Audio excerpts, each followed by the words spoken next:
and welcome back to the Talking Walls podcast. I am your host, Matt Cooper, and regrettably, we are going to have to talk about last weekend.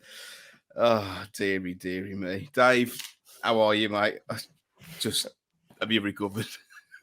I'm all right, to be fair. Bar the foot, I feel a bit drained. Bank holiday.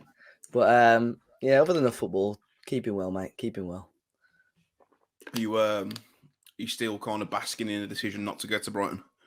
Oh, mate, I'm delighted. You know what? I said that after I went there last season, didn't I? And that was the whole Mel Eves situation. The last time we went. Evesgate. Yeah, and that's when left Wolverhampton about 1 o'clock. Didn't rock up until to Brighton just before 8 o'clock when it was kick-off. And I thought to myself, I sat on a coach for 7 hours. I'm never going to this place again. So I'm very, very happy I stuck with that decision. Yeah, absolutely. I agree. But we're not on our own, are we, Dave? We are, of course, joined by Jord. Jord, mate, how are you? Recovered? I'm all right, mate. Yeah, all good. I think the less we could say about the weekend, the better. But, if we did that, we wouldn't have a podcast, would we? So we better talk about it because everyone's going to be disappointed. Yeah. Normally for the podcast, we put an agenda together. So it's kind of like key points that we touch upon. And in the notes, it just says, lads, you will need to give me a hand here. Refund ? That's all. Normally, you'd have about 10 bullet points. Some will try and kind of try and speak on each one of those points in a bit more elaborative detail. But let's start there, lads. I don't even know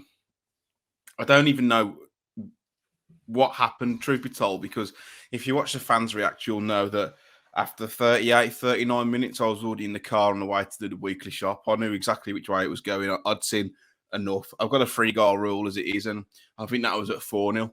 But Dave, where do you even start? I mean, we all looked at that lineup, and we even said it in our group chat and said, yeah, we don't mind that. We think we can do something against Brighton, and we got an absolute shellacking. I really don't know. I still can't quite put my finger on what went wrong because it's happened before to Wolves where we almost come up against a team that's slightly weakened or going through like a fitness or injury crisis. Like I remember early days under Bruno Lage last season when we went to Ellen Road and, we'd picked up some good form and Leeds were just all over the place with their squad. And we took an early lead, and I think we just went into the rest of the game thinking, yeah, we're going to see this out. And we threw it away. And I looked at Brighton's team, they're going through a similar sort of thing, a few injuries, rotated. And I put it in our chat as well. I saw that team, although I think we all know the whole Cunha and Costa thing, they both need to sort of play together. But I saw that midfield, and I thought our midfield against the Brighton midfield that started on Saturday, I'd believe that we could almost run the game. And it was a complete opposite. We couldn't get a kick, and it was absolutely awful. And really, really disappointed by that squad of 11 the starting 11, which, for the last few weeks, 90% of those have played in the games where we've been really, really decent. So, really frustrating. Jord, how would you describe that performance? How would you summarise it?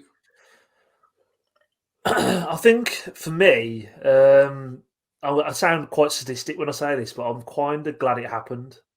And the reason for that is that I feel the job that Lopetegui's done since he's come in has been unbelievable in terms of the points he's picked up.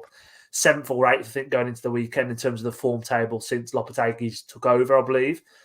And I feel like Fosun could have potentially looked at that and gone, well, if we have Lopetegui for a season, with the current squad of players we've got, we'll be in and around 7th spot next season. The reality is there's a lot of things that he's done well, but there's a lot of bad things about this squad, which you know about anyway. There's players here that don't want to be here anymore. There's players that think they're too good to be here and they're getting a rude awakening. And thirdly, as well, Lopetegui's trying to implement his style and way of football with Nuno players and Bruno players as well. So there's a whole heap of things there going wrong in terms of that. We know there's a rebuild this summer, but I feel that Fosun might have thought, you know what, maybe it's not as big as we've needed, but in reality, it really, really is. And, we'll get on to the goals in a bit more detail and certain players who didn't put the name in any sort of glory or whatever, but I still can't believe after that result on the weekend that people again are clamouring that Lopetegui's out his depth a little bit and not good enough for Wolverhampton Wanderers. It's absolutely stupid for me. I understand some fans saying he's out of his depth, and that's not saying I agree. Like, he's been extremely pragmatic, and that's not a bad thing. He's got the job done. I don't think the quality of the football's improved. I really don't. I think it's as bad as it was at the start of the season. But Dave, I don't know how you feel, but he's got results, and that's all that matters, and that's all you can really expect. And he hasn't been able to put his print on the squad. I think it'll be different next season with a pre-season, but he essentially brought in as an extremely decorated firefighter, hasn't he? Because I mean, look where we were before he come in. Yeah, he's done a good job. You know, there's been, and you know, we tend to touch on this most weeks. I think, you know, the amount of points we've got has been brilliant. Yeah. I seem to be, and I don't know. I mean, the home games, especially for me, are 100 times better than what they were under Bruno Lage, because we're actually scoring goals. We're looking like we were attacking, and it feels, you know, at home we look a bit more defensively solid. But I don't know. You know, you look at him. He's lost his points, probably his substitutions, but I think he's also gained us a lot of points with certain tactical tweaks and changes throughout games. But like you two have already alluded to, you know, he needs to come in and put a mark on his own squad. And I think, like you said there, Jord, I think his plans in his head will be a lot clearer now after that result, because there's going to be a number of players where he thinks, right, you are definitely not part of my plans, or there's players that he was undecided on that he sort of will have made a decision on now. But be really interested to see how he approaches the Villa game in regards to who starts in that match, because there's a couple of positions, you know, up in the air, including the goalkeeper, which again I'm sure we'll touch on. So it'll be interesting to see how he approaches that game on Saturday. But I'm just hoping the game at Brighton was just a huge anomaly, and we just get back to what we were doing best at home. Because win against Villa, and then they can go on the beach if they want to, because we'll definitely be safe by then. I know they said they were going to Brighton, but when you say on the beach, we meant physically, not metaphorically. Yeah. But I know, like, so I saw a few people say on the way down the day before, the players are taking pictures and smiling and pissing about, and I was like, yeah, but I think if you go in there and get a 1-1 draw, no one's asked. But when you lose 16, I don't think, like, do you want to sit there, want them to sit there in silence and not enjoy a 4-hour coach trip down to Brighton or however long it is? Like, I think that's You can't have both, can you? Like, one hand, you got people clamouring to keep Diego Costa because he's a great lad and he makes the dressing room smile and all this sort of stuff. I am. And then, like you say, those people. Yeah, but then you got, like, say, you got people who are saying, like, you know, they're having a laugh and a joke on the coach down to Brighton. Like, they're not robots, footballers. No matter what people think, and everyone will say, "Oh, they're really well paid. They need to be serious." All this stuff. Well, when it comes to a couple of hours before match day, absolutely, they should be serious. When they're at Compton, it should be serious. But anything outside of that, do what you want, as long as it's not breaking the law. Like, fucking do whatever you want. Like, you know, what's the problem? As long as you turn up to training and train hard, and you turn up to a match and give your all, that's all you really ask for, isn't it? Really. Of course. And I think that's probably all that Lopetegui asked for.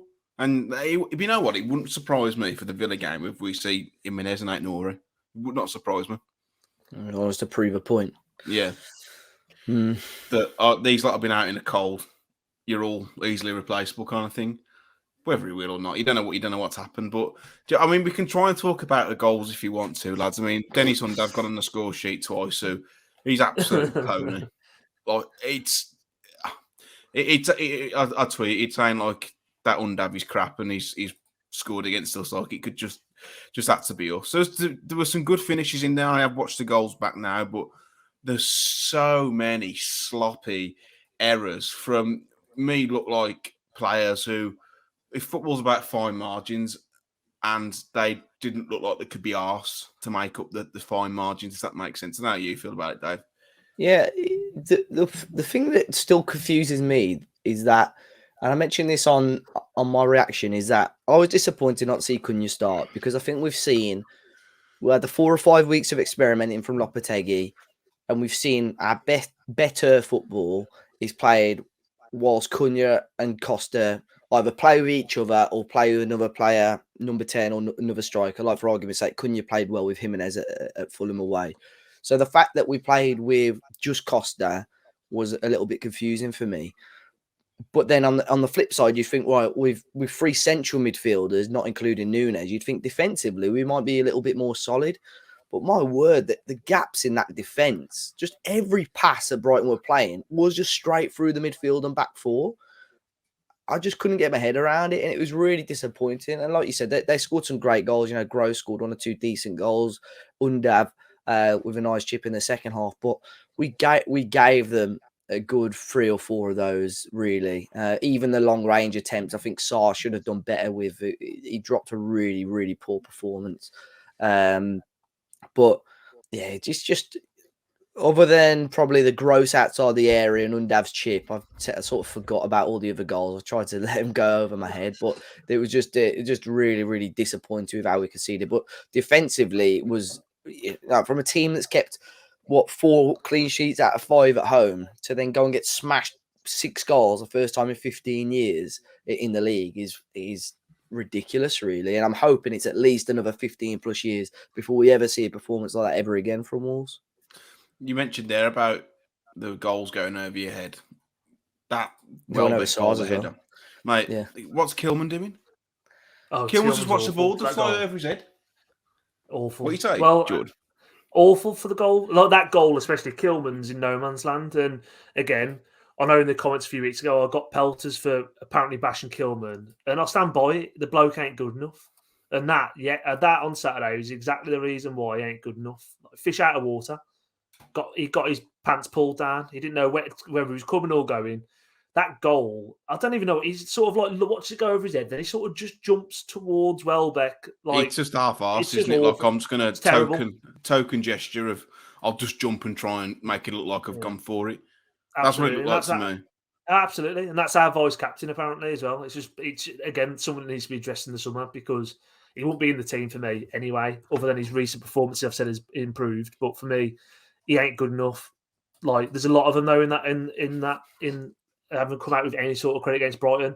I thought Mateus Núñez probably had the worst game of football I've seen him have for Wolves. That's probably I'd argue that's probably his worst game of his life. And I've only seen him play football for 9 months. Like even going back to like as a kid at Sporting, like he was that bad. Why like, was he put a right back though, man? That's what I was going to say. That's his problem. That Yeah. isn't his fault. That isn't his fault. But like the second goal, for example, like he's tried to turn, he's took a heavy touch, and then he's sort of gestured to Neves like, "I've tried to pass you the ball."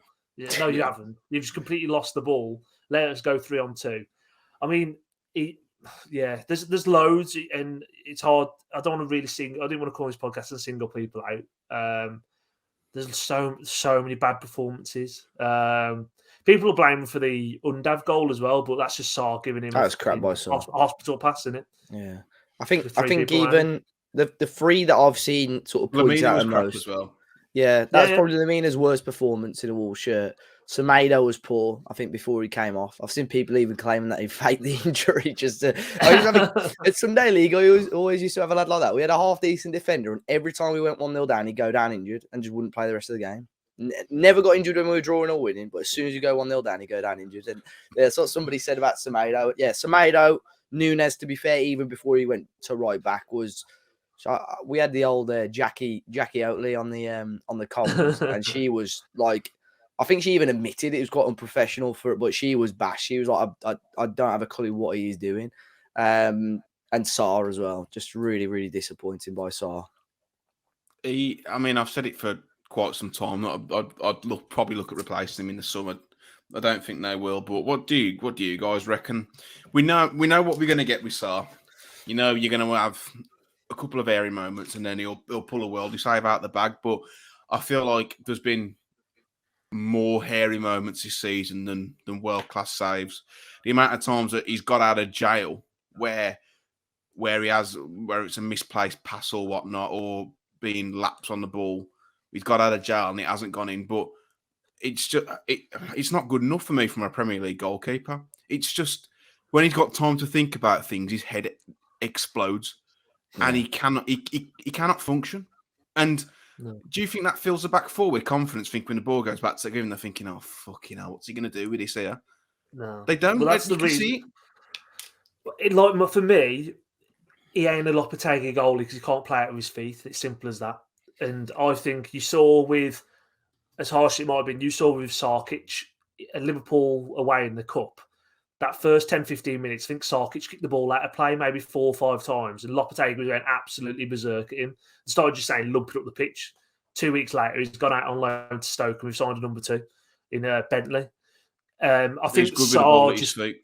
he was very good with the ball at his feet, and I think that Sarr just ain't good enough with his feet for a Lopetegui system. And I think as well, when Lopetegui's looking to implement his system coming into next season, I mean, if you want to be a passing, fluid football team, if that's how he wants to play, or play out from the back, you need a goalkeeper who can play out from the back. And Sarr ain't going to be able to do that. He's proven that time and time again in the short space of time Lopetegui's been here that he can't do it. I think the thing that resonated with me recently is, I don't know if you heard the Kevin De Bruyne interview after the Arsenal game. I think it was his whoever's got the rights in America, and they were talking about what do you work on in training? What does Pep work on?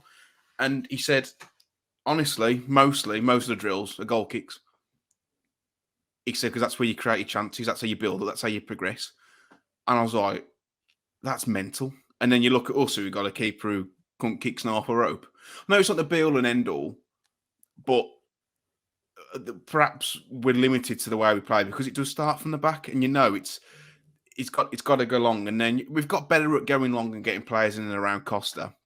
But apart from that, it just keeps coming straight back. You look at Sanchez for Brighton. No, he's not playing now, but excellent with the ball at his feet, and starts a lot of their play off because he can resist the press. He can clip a ball out wide to a fullback, whereas Sarr can't, and he just dilly dallies on the ball. For me, enough's enough now. I was against dropping him whilst we still had something to play for, because he's obviously a big character. Dropping big characters can often cause unsettledness in the squad. Do you really want that in a relegation fight? Now we're pretty much safe. I'll just drop him. Say to Bentley, here's your chance. Here's your audition for next season. You've seen Lloris get dropped as well recently. Again, obviously he'd been injured, and Fraser Forster came in and Forster played the last couple of games. I think it's almost a shame that we've only had Sarr 2 years, because if there was a third year, or if this was his third year, you'd be able to see and average out his performances. Because last year, we don't know if that was Jose Sarr or whether he just had a ridiculously good season, and this year is Jose Sarr. If we had like a third season to compare, we know much better. But because he was great last year, he won us a lot more points than he lost us. But this year it does feel like you said, every time he gets the ball, you're worried about what's going to happen. Once or twice, even against Brighton, the distribution, I don't know if he was trying to clip it over to the fullback or the winger, and it just went out of play. It was just kept inviting pressure every single time. But then the difficulty is, who do you sign to come in and replace him? Because you want a goalkeeper that is Premier League caliber. Bentley potentially, no disrespect to him, without really seeing him play, you don't know whether he's that quality. Bono from Sevilla is the obvious one because Lopetegui managed there before. He ain't going to come to Wolves though, is he? He might do. I think Sevilla were looking to let him go before the World Cup. You got Diogo Costa, but again, top clubs are going to be asking for him, and he's got a bollock in him as well.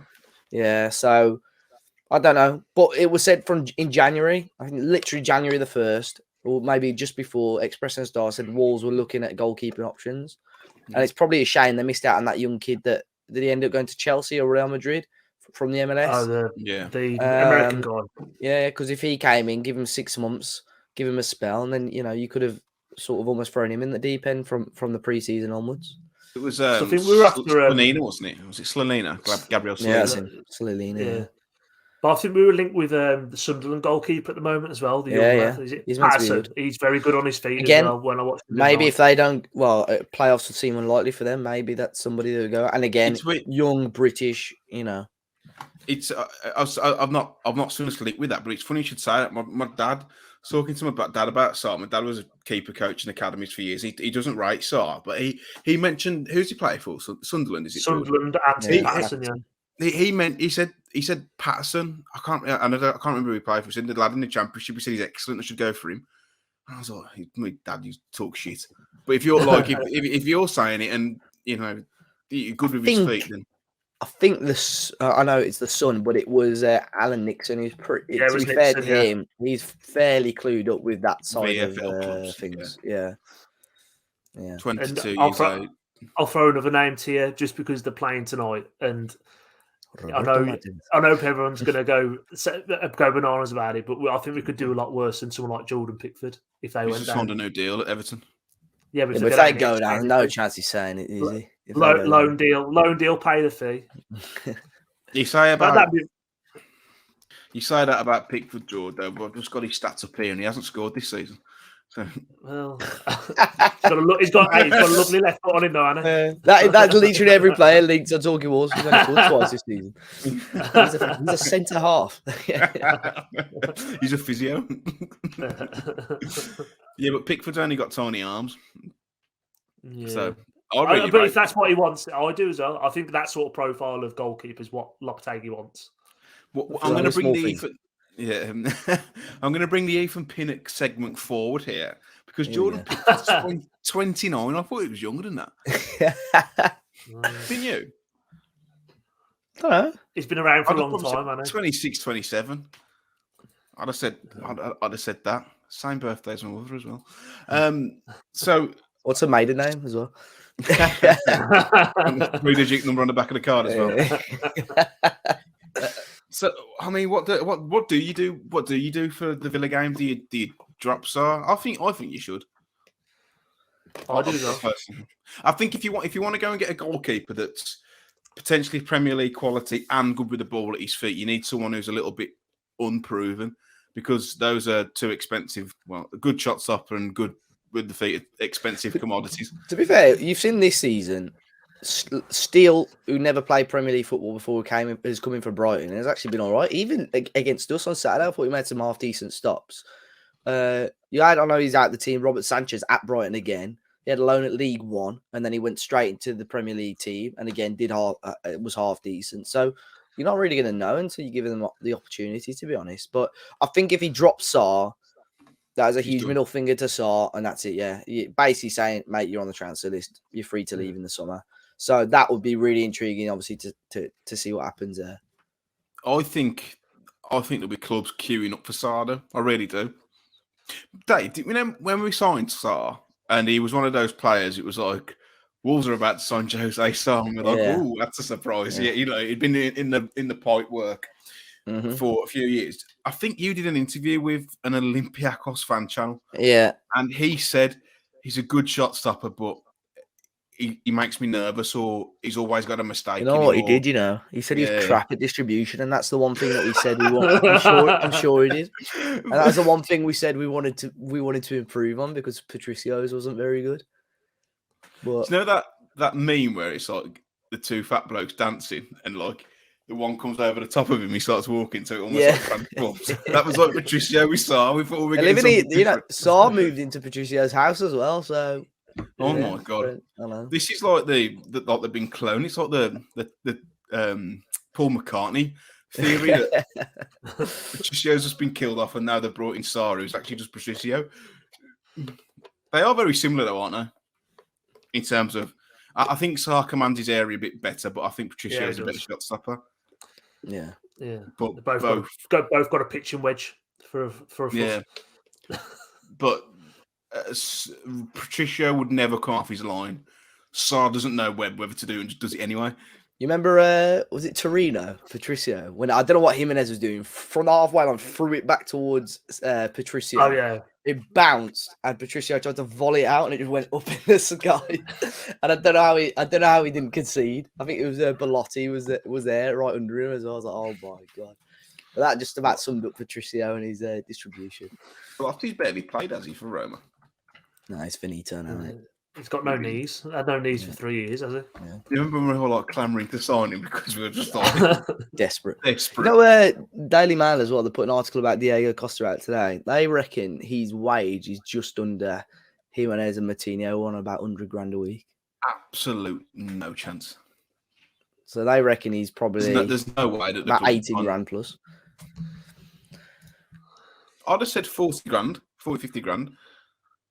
It's Diego Costa who's taking. I would have said probably around that sort of mark as well. 40, 50. With add-ons. You've just spent a pay as you play deal, you know. Get Andy Carroll. Oh, is there anything else you want to talk about with this game? I feel like it was unprofessional. The players chucked the towel in. This is my opinion.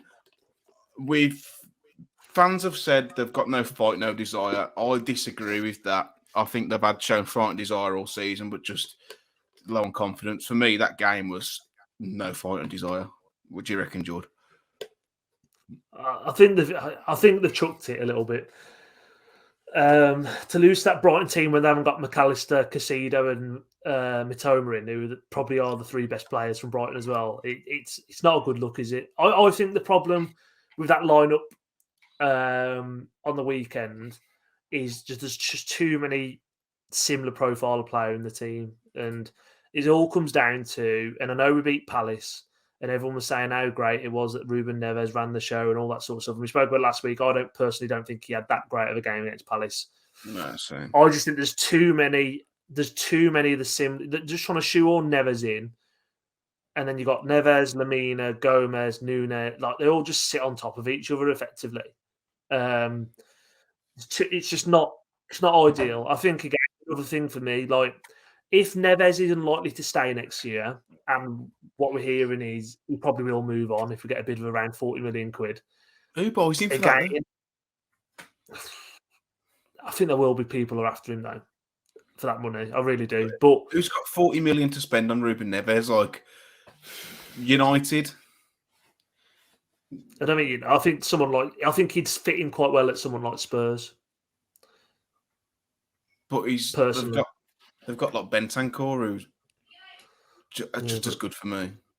Yeah, but sorry, mate, you've got got to stop look your full flow there. No, it's fine. No, I was saying, I think if Neves isn't in the long-term plans in terms of we think he's going to go, I know fans are still saying, "Oh, we're not mathematically safe" and all this sort of stuff. I'm telling you now, we're stopping up because the teams below us are absolutely dog shit, and there's not three of them catching us. That's just the reality of it. So for me, if Neves isn't here next year, I would say he doesn't play against Villa. And I know that's very controversial, but I think start looking at next season, i.e. Sarr. If Sarr ain't your number one next year, give Bentley a go. If Neves ain't going to be here next year, play Gomez and Lamina in midfield, if you ask me. I want to see Sarabi back in the team. I don't know why he ain't been playing. Cunha will obviously naturally come back in.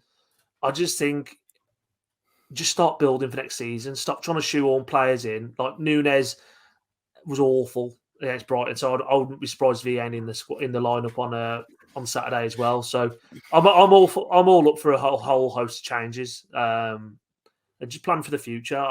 Like I say, I think the 6-0 defeat.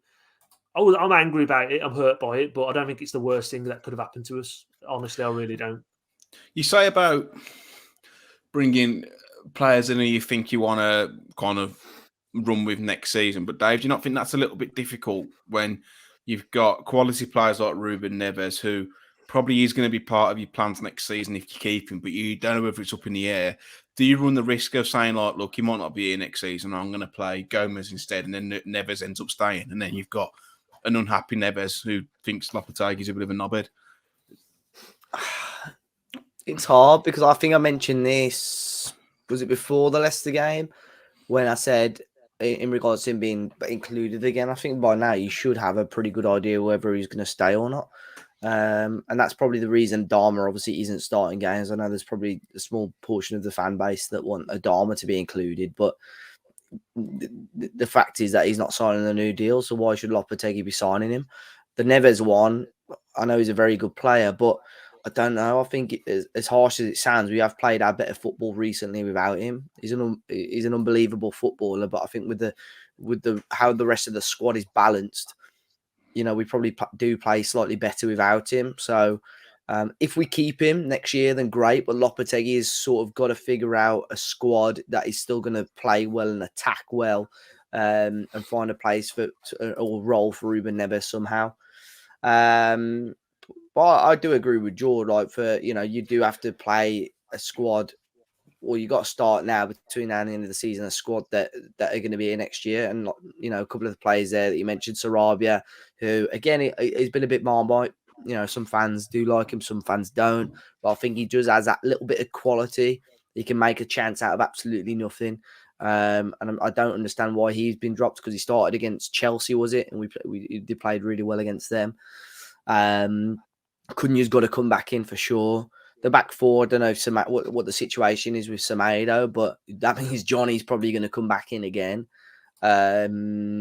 So yeah, unless he sort of plays Nathan Collins right back or something, but you'd assume Johnny will come back in with Bueno on the left, and Kilman and Dawson probably keeping their place. But the Neves situation is the one. I think that's the one thing that just makes the choosing the 11 very, very difficult. But I agree with Jord as well. In regards to Nunes, I would probably drop him. It feels like, when you probably won't notice, Dave, because you've been with your missus for all for as long as you've been on the earth. But when you're in a relationship and it's coming towards the end, and there's almost like that period of like a month or two where it's up in the air, you both don't know what you want, it drags on, and your life just becomes about that. And it's like it's guesswork. There's game, and that's what it feels like with Ruben Neves. It's just like, just put us out of our misery and say, "Are you going?" Ripping off the Band-Aid, isn't it? Are you going? Are you staying? Are you going? Yes, okay, all the best. Sit it out. Are you staying? Sign the thing. Give him the arm. But you know what I mean? That's what it feels like. And perhaps that's how Lopetegui feels. The thing is, they probably don't know as well. There probably isn't actually, as of right now, an offer on the table, is there? Because Wolves, if no one comes in the summer, Wolves are going to obviously have to keep him. They can't release him in the summer. So they're going to have to come up with some sort of thing. So unless they know that Barcelona, Man United, Spurs, Liverpool, whoever are ready now to bid 35, 40 million, even Lopetegui and even Neves doesn't know what's going to happen in the summer. So I suppose it is very difficult from that point of view as well. They should have something lined up though. I mean, he's lined up to go to Barcelona, and Xavi said he didn't want him. Yeah. So that's not going to change in a season, I don't think. Laporta likes him, doesn't he? But Xavi doesn't. Apparently is the one that doesn't. And they probably haven't got the cash. Year as well. That's what's happened. There'll have to be a swap deal. If it goes to Barca, it'll have to be some sort of swap deal, or play both. We sell Neves for X amount of money, but we'll buy a couple of Barcelona players for X amount of money, so it balances their books. Maybe. I think what we've got to be careful of as well. This defeat it felt a little bit Bruno Lage Brighton last season, where I don't know, we can't afford to have a run of games now where we're just getting absolutely tonked and players aren't asked, because you've seen what happened last season at the start of this season, that hangover. You start another season like that, I don't think we're going to be as fortunate as we have been this season, to where the break has come for the World Cup. So it's vital that Lopetegui puts it right, starting with Villa on Saturday. But before we touch on Villa, what do you reckon on the refund situation, Dave? Do you think fans should be refunded for the match ticket? I said that they should. I'm not sure whether I still think that. I don't know. I think if it would have happened, the club would have already announced it. Spurs did 2 days after the Newcastle game. But where do you draw the line, and what do you think the club should do? Well, it'll be the players, won't it? It won't be the club. Well, the sale will be the players, but it probably will be the club. It's difficult. I think if I went, I would be banging the refund drum a lot harder than I am. Probably. You can see the manner of defeat. They didn't really put up a fight. The distance. Personally, I would, but I fully appreciate the comments of, I said to you sort of before we started, I saw a comment by someone saying if we'd gone to the Etihad and lost 6-0, no one would be mentioning the word refund, which I do understand. And I think, Brighton are a very good team and probably will end up playing European football. But I think it's just the way that we almost just sort of rolled over and got our bellies tickled. And for fans travelling 3 to 4+ hours, it's not ideal. What do you reckon, Jord? I think it sets a dangerous precedent if you do offer a refund, because where do you draw the line? Do you say anything above 4-0, you give a refund? 5-0? Every time we lose, if you give a refund now, every time we lose, there's going to be fans going, "Oh, where's my refund? I've booked time off work. It's cost me £200 for a hotel, weekend away, whatever." Like you pay for a ticket for Brighton away, knowing that you could win, lose, or draw, but you've already committed your £30 to it. I think it's a nice gesture for the club to do, or the players to do. It's a tap in for the players. Absolutely, but I think it sets a dangerous precedent, really, to start doing that. For me, what I've been more impressed with, or what I'm happy with, is there's been no apologies yet on any sort of line of social media, and I really hope there ain't any, because I don't give a shit about your apologies. We try again. We stronger as a pack. All this bollocks. Fuck off. Like, the game's gone. No, I'm right though. Here, I am right. The game's gone. Yeah, you are. Put it right on the weekend. I don't want any false apologies or hollow. Or I'm really sorry. Don't give a shit. You got embarrassed. Villa at home is a massive game. Whether the league's on the line or not, in terms of staying up or not, there's local bragging rights. Whether you think it's a big derby or not, go out there, beat them 2-0, and everyone will forget about it. That's literally what I think. Yeah, if you said to me, you can have £30 back for the ticket, or we'll go out and beat the Villa, you'd be like, you want to go and beat, yeah. But what happens if they turn up and they absolutely stink the place out again, and Villa put 4 past us? Would you expect a refund from the Brighton game still, sure? Yeah, it might be a bit different then. No, but let's be honest though. If they lose 4 to Villa at Molineux, there ain't gonna be any seats. They ain't getting out the fucking ground. The players' coach will have its tyres ripped off. Like, it ain't gonna happen. They got away with the Albion defeat at Molineux was in the pandemic, because honest to God, the only person out there was Kev G. Wolf. Yeah, that honestly, I still think that's the biggest thing ever. Like, if we'd have lost 3-2 to Albion, that Albion side with a full pack Molineux, Nuno's head would have been on a stake. I'm telling you, it was that bad. I think that's what saved him, though, for so long. Not having a crowd Probably. there. It wouldn't have happened. It wouldn't have happened with the crowd. Do you not think? No chance. No. I disagree. Let's Fabio Silva scoring there in front of the South Bank or whatever. Mate, different. No, he would have been North Bank there. He would have been in front of me.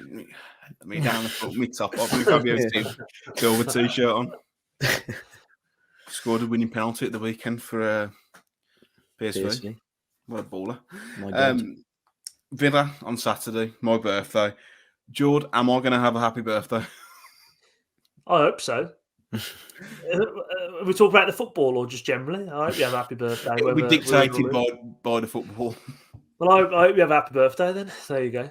I think. Do you think I will? I don't know. I still feel there's not. I don't think there's anything between, like, squads on paper and football ain't played on paper. But I don't think there's anything between our squad and Villa squad. I generally don't. Like, I don't think there's much between them. They've got a goal scorer. They've got good players. We've got good players. They've got a better goalie than us for sure. Like, I think it'll be a tight game. I really do. But I hope we turn it round. I mean, we've won 6 out of 8 at home. We're good at home. It'd just be nice. It's been a very sort of bang average season, so it would be nice to beat the Villa, I guess. And we can enjoy the summer then. What do you reckon, Dave? Do you think there's a chance that we could get a result? Let's face it, it's probably not going to be any worse than last Saturday. Yeah. No, it sounds a bit backwards, and you think, well, you've just moaned for 38 minutes about that, but could that Brighton result almost be like a blessing in disguise, because it might put a rocket up the players' arses and they might get a result? Yeah, finished 2 on Wolves, guaranteed. Do you really think? Yeah, we'll do them. We always do them at Molineux. So now we'll beat them. But I think the Villa have got to be careful, because they'll probably look at that result like we did against Bournemouth at the start of the season.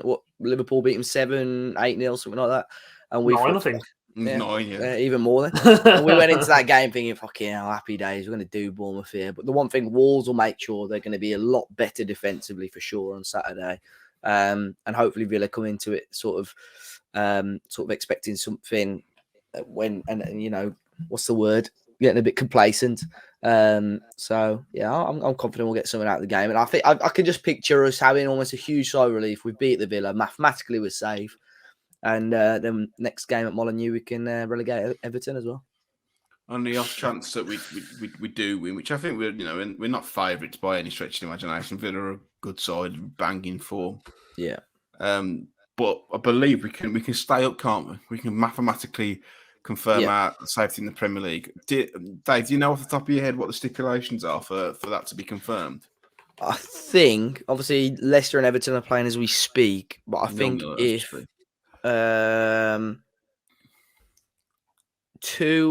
it's Leeds and Forest down in the bottom three, for argument's sake, or no. So if the teams that are in 18th and 19th lose and Wolves win, we will mathematically be safe. I think even if they drop points, actually. So let me think.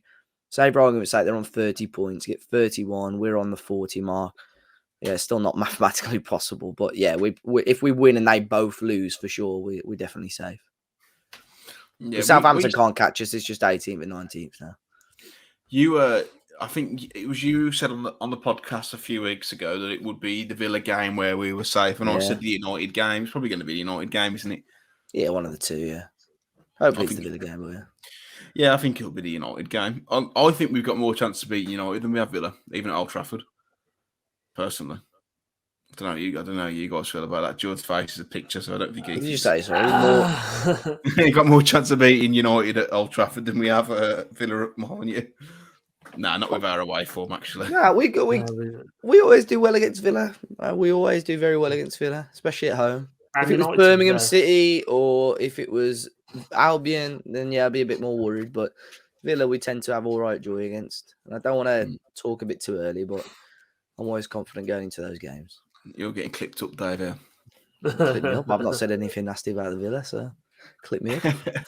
What would you do with the team? Wholesale changes? Would you bring the likes of Jimenez and Ait-Nouri back in? Not Raul. Maybe Ait-Nouri. We've seen him play as a right back before, I think, possibly. I don't think I have. Or am I thinking? No, Semedo I've seen play as a left back, sorry. I'm trying to think. I'm sure, yeah. I don't know. Jimenez probably won't. Cunha and Diego Costa for sure. I bring Sarabia back in. Midfield 2 is the one for me. I just don't know what he'd do with that. Probably going to be Neves and Lamina again, I'd assume. But the big one's the goalkeeper for me. I think it's a big decision. I think he'll stick with Sarr, but be interested to see if he does go with Bentley. But if he goes with Bentley, that is the end of Jose Sarr at Wolves. If you go with Bentley and it is the end of Jose Sarr, do you think that makes Sarr's value depreciate and the club might think we've got a £10 million goalkeeper here who's now worth 6 because manager weren't playing? I think someone will still pay 10 for him. I don't think 10's not a lot of money in this day and world, is it, for modern football? He's only 30 as well. He's not like, he's still, coming into his prime, if that makes... I don't know what that looks like, but transfer market, I know that's nothing to go by because it's community managed, but they've got him at 18 million euros. You just get your money back for him, and we paid around 3 years left on his 3 years left on his deal. 50 million, maybe. Nah, you take the 10 and run. I'll take 10 and run as well. What do you reckon, George? Do you think that Bentley comes in, and who else would you bring back into the side? I would play Bentley 100%. I think you see it a lot though as well. When a team gets smashed, they'll often swap the goalie around as well, just because it's just I don't know, that just tends to happen. So I think Bentley will end up playing someone that we haven't spoke about playing right back. And again, not sure if he will or not, but that's where Craig Dawson played for the Albion for about 6-7 years. So you might see. I think you'd more likely see Craig Dawson at right back than you are Nathan Collins. Nathan Collins would come and slot inside one. I think if that was to happen, I think Semedo will be fit. To be honest with you, I don't think he looked that bad when he come trundling. I think his pride was a bit hurt, to be honest with you. For me, I'd play Sarabia. I think we're a better team with Hwang in the 11 as well. At the moment under Lopetegui, so I'd play Hwang and Sarabia out wide, Cunha, Diego Costa, and for me, again, this sounds stupid. Like I wouldn't have said this a month ago, but I'd play Gomez and Lamina. So I think never. Agreed. Now, score prediction off you, please, Jord. No, Dave said 2-1 Wolves.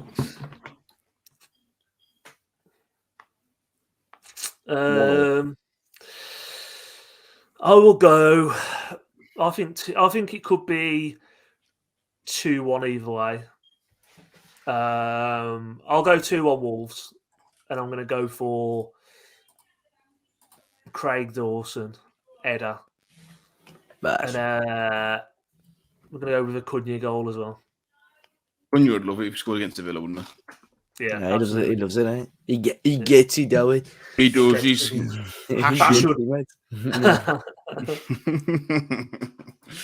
All right, then let's move on to the questions. Thanks for those who sent in questions on Twitter. Quite a lot of them are around Sarr, and I think we've pretty much covered them. Adrian has asked, does Sarr go in the summer? I think we spoke about that. Thomas Price, would you play Bentley or Sarr? I mean, let's answer that one word. I'd say Bentley. Jord? Bentley. Dave?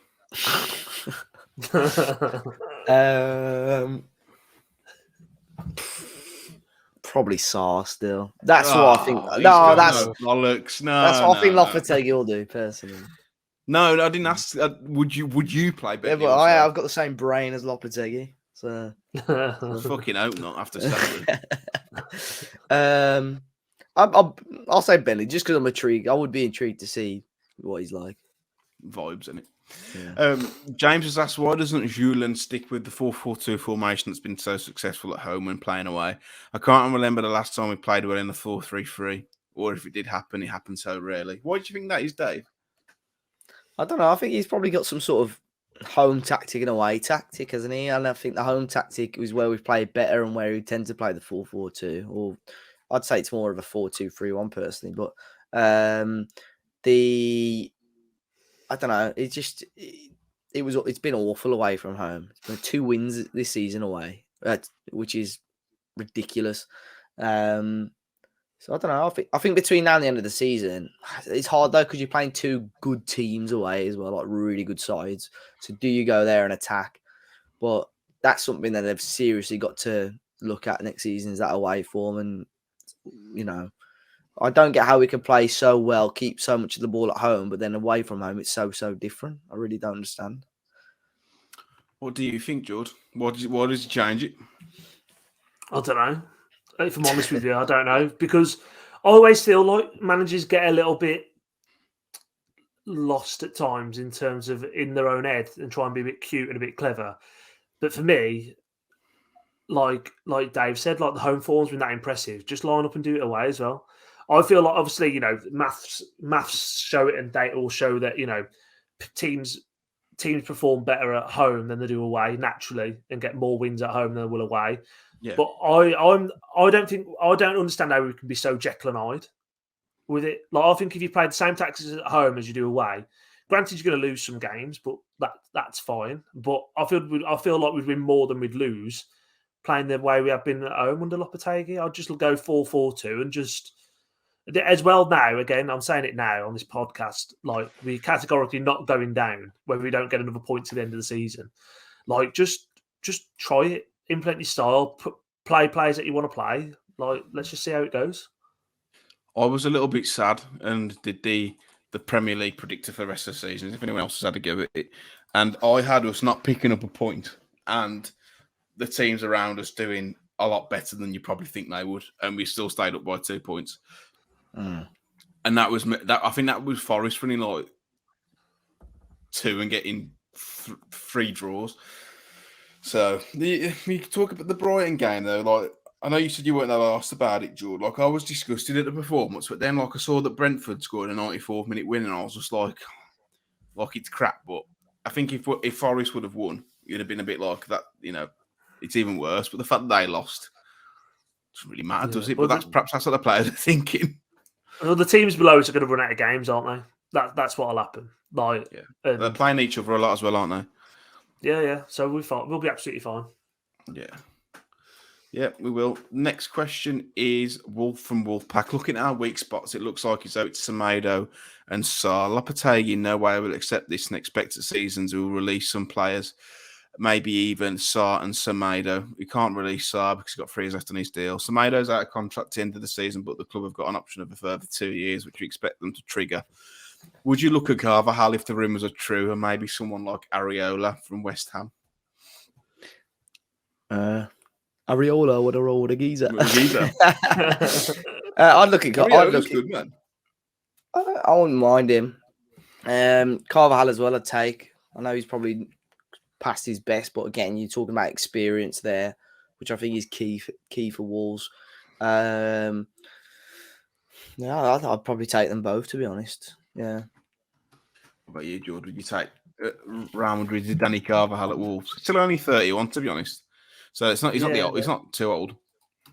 Yeah, I think I said it when it first came out in the January window, or whenever it was when we linked with him. Like, I feel like it'd be very Dennis Irwin-esque. That's that. Yeah. Sort of He's only 31 though. Like, but you know what I mean. It's like, he's Spanish. He's not Finnish. No, but I think getting someone with that, I think naturally, when I've seen him of late, even in the World Cup, I thought he's looked a little bit. Well, he don't look the same as he was, but I mean, he had to come and do a job for Wolves. I think with Areola, my only thing with that is he's been a number 2 for probably the last sort of 3-4 years. I know he had that season on loan at Fulham, but he was number 2 at PSG for a while. He's been number 2 behind Fabianski at West Ham as well for a couple of years. And I don't necessarily think Fabianski's the best goalkeeper in the world, to be honest with you. So if you're not playing over Fabianski. What about Keylor Navas if Forest go down? He's been awful, hasn't he? Nah, he's done really well. I think he's been okay. The Forest. I was reading about it on the weekend. The Forest fans hate him. Oh, I've seen them they've been saying. They say he keeps dropping bricks, and they keep because it's on the post where basically Dean Henderson's been ruled out to the end of the season till August this weekend, and everyone's just saying Keylor Navas is shit, all this sort of stuff, blah blah blah blah blah. So I don't know. What about Ochoa? If we talk about these retro World Cup, he's in affiliate, you know. The thing is, he's like 38, and he's I remember every World Cup he rocks up. And he's just wheel him out.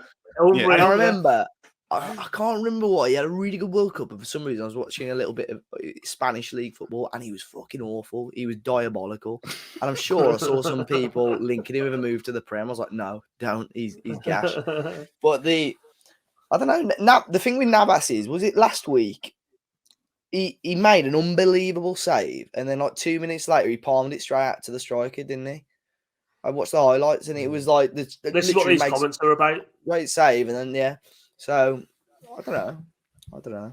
That's why it's very difficult. I know we're talking about replacing goalkeepers. That is a very difficult position to replace. The keepers are good with their feet. Who've got like top flight experience. They're just expensive, aren't they? Well, the thing is, Sarr. If you pick out Sarr's good points, shot stopping, coming off his line, and so on, and then his bad points, distribution, or whatever. But then to find a goalkeeper that's good at everything, they're playing at the top. So something will have to give. Whoever you sign, they're still not going to be perfect at absolutely everything. So that's the one thing we're going to have to consider. Here's the name for you. Here we go. Dragowski. He was the one that was linked. I thought that's who you were going to talk about earlier when you were on about Jose Sarr. Yeah, you was on about goalkeepers being linked. Dragowski was one of the names, yeah. Him and I don't remember who else was linked. I want to say Milinkovic-Savic, his brother, the goalie, but I'm not sure if it was him. But Dragowski definitely was. And who's the bloke who had a good World Cup? Livakovic, however you pronounce it. The Croatian goalie. Yeah, I was going to say the Croatian. He's quite old though, isn't he now? Nah, he's he's quite young. He's a young kid. Yeah. Oh, is he? Yeah. The one he's he's 28 to be fair. I thought he was. It was Ethan Pinnock territory, mate. Yeah. I only thought he was like 22, 23. I thought he was like 22, 23 as well. Yeah. I think he's one of the football manager goalkeepers who's been around for ages. Yeah. Same like Akinfeev or whatever his name is. Go to him. Yeah. Right, next question is from Charlie WWFC 37. If you could sit down and have dinner with 3 Wolves players and managers, past or present, who would they be and why? Dead or alive, or Past or present, so I don't think that. Well, yeah, dead or alive, mate. Go on. I'll let you have that.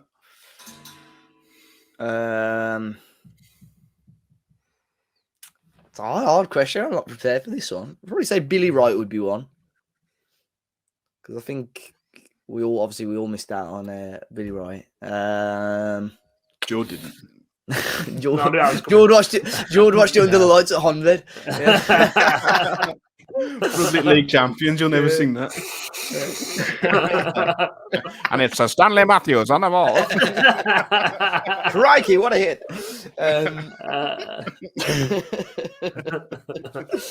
That's all. Can we come back to that?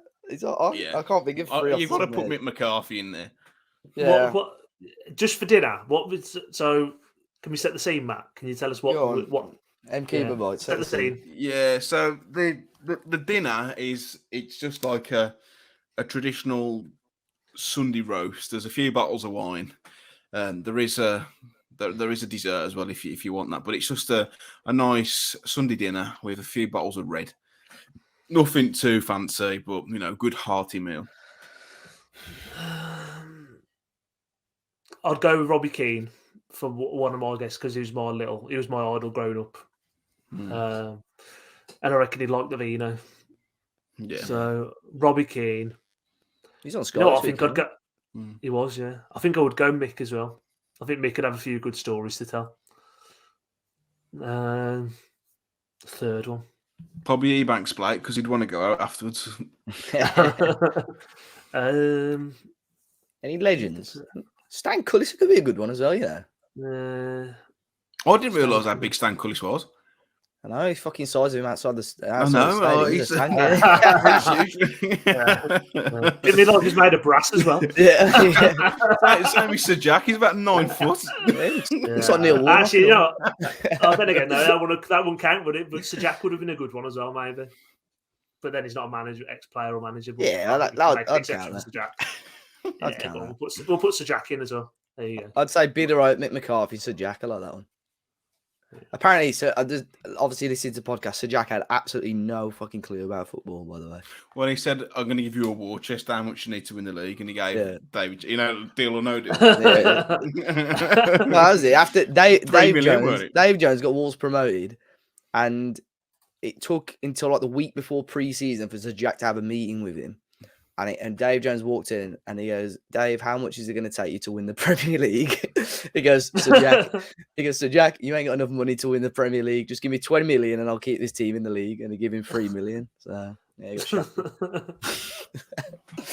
Absolutely superb. What were yours, Jord? Sorry. Robbie Keane, Mick McCarthy, and I'll go Sir Jack. I can't believe no one's mentioned Bully yet. Yeah, we all know. We'll probably be Bully dinner for Bully anyway. Yeah. He's done that many after dinner speaking, hasn't he? Yeah. Right. Yours, Matt. It's hard question. That is genuinely a hard question, isn't it? Probably say Connor Cody. I'd say one for the doors. Mick McCarthy. Nuno would be a good one as well, actually. No, I won't let him in the house. Nuno is Mickey. He's going to part me cut now. I jest. Probably say Connor Cody, Mick McCarthy, and I don't know, because I feel like all these have done so many podcasts, so we already know what they're like. And they're all is there not an old school legend that you'd ever want to hear and talk to? Like Mellies, anyone like that? Kevin Muscat. Just get Mellies to come around and ask him what his body count is and then genuinely iconic moment. To be fair with Mellies, he would be a good dinner speaker because he wouldn't shut the fuck up. he's doing overtime. Yeah. I'd probably have Stan Cullis just to understand what it was actually like when Wolves were half decent at football and like winning stuff. juicy fruit. What do you think is Matthias Nunes' best position is? Certainly not right back. No, I do feel a little bit sorry for him with that. I genuinely, Got- I don't know. I like him on the right wing, and we're not really mentioning it. I thought Neto was the best of a very, very bad bunch on Saturday, but I can't understand why Nunes has started on the left and Neto had started on the right. So I genuinely don't know. And again, that's what I'm talking about with like the balance of positions. Like Nunes is obviously a very talented footballer, but you've got to somehow fit him into a team of 10 other footballers and fit him into a role that works well. So I think a 4-3-3 would work best for Nunes because you'd want him bursting forward. But I just don't think we've got the players that work with him at the moment, unfortunately. I think he works best in a midfield too with a back five behind him. That's what he did at Sporting. But he had Payne. So are you saying that you want Nuno back? I mean, I just told him we'll let him in the house, so. Because I want you out in Compton now instead. Yeah, I don't want him at house. I want him at Molineux.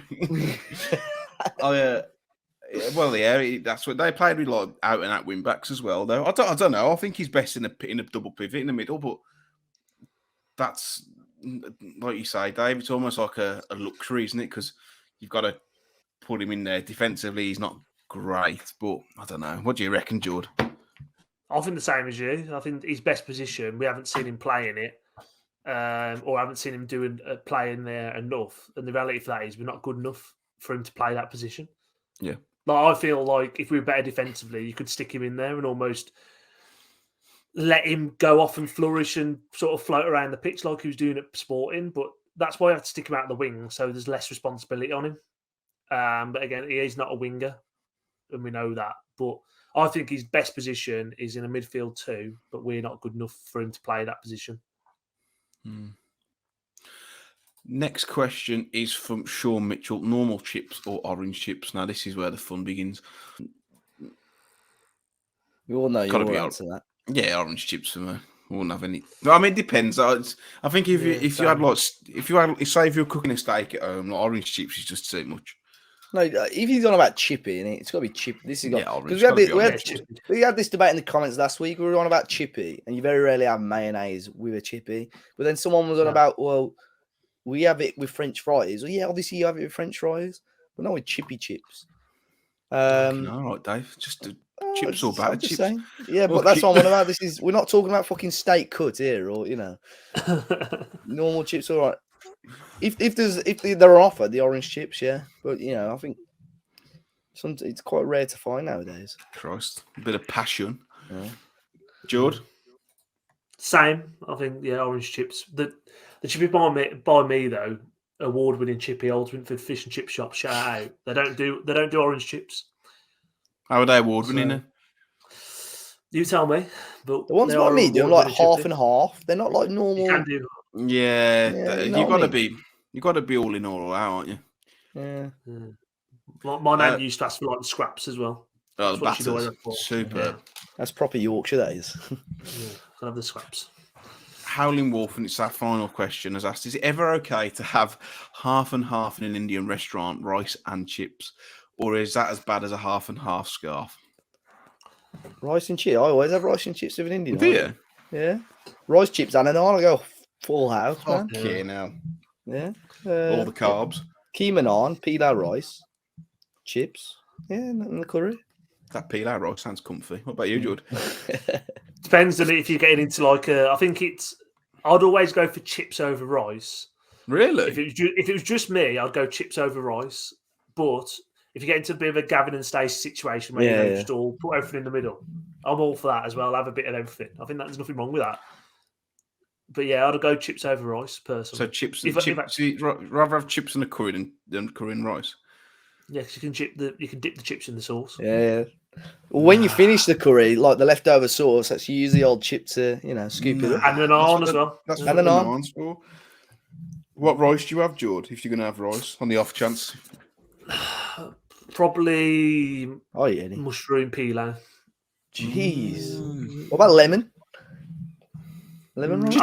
To be fair with rice, I think it's a much of a muchness, to be honest. Like, Anything we write, yeah. Rice. How much do yeah. you think he'll go for in the summer? Yeah. I'll tell you somewhere, he ain't coming to us. Yeah. We'll get in our team with Jord. What name would you have, Jord? So usually, I'd usually be a cheese naan, Oh, great Ooh. shout. but I've gone back to just a plain naan at the minute because I feel like my body ain't accepting cheese at the minute. I don't know what's going on. If I have Are you cheese, I just feel like I need the Kazi. Lactose intolerant. He lacks Not, toes. not officially, no, but there is definitely something. Because I'm just like, yeah, cheese at the moment ain't my friend. So I would have to go for plain, unfortunately, at the minute. Plain naan. I think Now, that's fully fit, I'd go cheese, though. I'm saying it's fully fit. Would you do No, like I ain't fitness fully test fit. around the Yeah. car park? before Yeah, you yeah, do it? literally, yeah. I love Literally. a garlic and cheese naan. I do. I've only ever started having it last. I'll do like a Peshwari though. Peshwari. Imagine that though. At table of how many? Two. My husband's just doing some side steps outside. He's back in there, so. Because we're just doing the bleed test. If we get up to 6, you can come and have a cheese naan. Yeah. If not, boiled rice, plain You naan. get the gaffer to move his car in the way. Garlic rice as well for me. Garlic rice is just another level. Next time we go for a curry, Dave, I won't say you, George, because you'll be plain rice, plain chips, plain curry. Finn. Yeah. You know, them people that go in a curry house and order an omelette. That's George. That's Finn. Dave, have a garlic rice and thank me later. Yeah, right. Garlic Will do. rice. Because it's absolutely sensational. That's all we've got time for this week. I would say I enjoyed it. Well, I haven't really. I'm not going to lie because we had to discuss that. These are all the better. These are the best pods though, because you vent and you can just forget about the game. And I'm actually happy with the lack of backlash that we saw on Twitter. I actually thought it was going to be unbearable, but it wasn't as bad as I thought, to be honest. Yeah, someone started laying into me on Twitter, and then someone replied. I think it was Ronnie Henry on Twitter. He replied to that bloke laid into me, and I was like, you know what, my work here is done because them two were just going at each other for about 3 hours. What I was someone saying? What was someone saying to you? It was just like, to be fair, he wasn't laying into me. That's a bit unfair. But he's just trying to be clever with comments about like, where'd you draw the line? Oh, Is it 4-0? Is it 5-0? Is it 6-0? Yeah, And I was going to be like, well, I'd say 100 miles away. I'd say 6-0. 150 miles away, 5-0. Yeah. Fuck, if you ever get beat 1-0 in Europe, I'm expecting a rematch. But yeah, on to Villa on Saturday, massive game. Hopefully, we can restore a bit of pride. Dave, where can people find you? Should they wish to follow you? It's at Dave as a Party on Twitter and Instagram, and obviously the old LinkedIn. Yeah. Jord, where can people find you, and where can they find your posts around artificial intelligence? So yeah, Jord Russ 7 on Twitter and Instagram, and Jordan Russell on LinkedIn for all things artificial intelligence, as Matt said. Do you reckon you can artificially intelligently create a goalkeeper for us? I could probably ask, I can ask a ChatGPT or something like that. Anyway, yeah. What does an ideal goalkeeper look like? 4'4". How good is ChatGPT, by the way? Just on a tangent, have you used that? No, yeah, no, well, I have just to play around with it, but like, yeah, it's a user friendly general public one. Yeah, it's quite good to play around with. What about ChatGPT? Both. Next week we will be using ChatGPT to investigate what does the ideal goalkeeper look like, and we'll come back. Or if someone, because I haven't got a login, can someone put in the comments what ChatGPT says is the ideal goalkeeper? That'd be fantastic. I'm M Cooper Writes on Twitter, Matt Cooper Writes on all of the socials, and we are talking Wolves across all platforms, including the most important one, as we just touched upon, LinkedIn. If you've liked the video, I hope you have. I know the results weren't great, but appreciate if you could drop us a like. If you're new here, let's not have a one-night stand. Subscribe. Let's make it a permanent thing. Let's build a fruitful relationship. And until next time, hopefully we're coming back. We'll win over the Villa. And take care and look after yourselves.